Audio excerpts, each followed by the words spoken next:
So if you recall, this is the TIRM setup, and basically what happens is that there's a light that comes from this. This has to be a monochromatic light, meaning single wavelength, and basically the light passes through this polarizer here, where the transmitted light is basically the P polarized and the reflected light is S polarized, and we're using a P polarized light. That just basically means that it gets a cleaner signal, and basically this light source is anchored on in 45-degree angle on this angled angled stage from Thorlabs,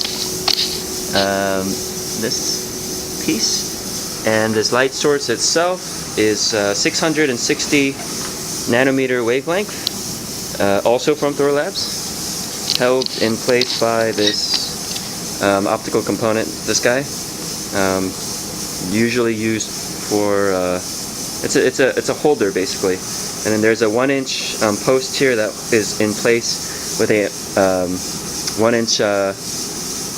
1-inch long post, but it's a 1/2 inch thick in a post holder here, which is also 1 inch thick.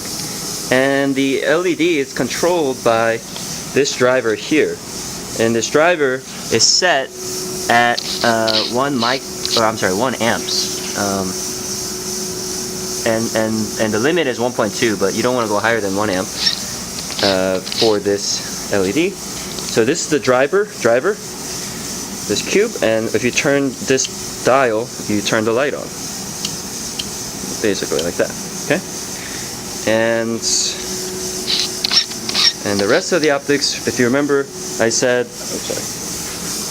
you want to put all the optics towards the end of the table, because if you look at the tripod, it's going to hold the camera in place, and so that's why we have this beam splitter and this right-angled prism right at the edge. Okay, and so what's going to happen is basically that this light comes at a 45-degree angle, and the camera takes it at 45 degrees. So we're going to have to, let's say this camera, we put it here, so that any totally internally reflected light goes into the camera.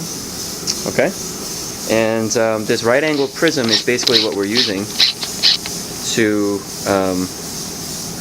give us total internal reflection. And you basically need these optical posts to be tall enough, these posts to be tall enough basically to hold the prism and your beam splitter.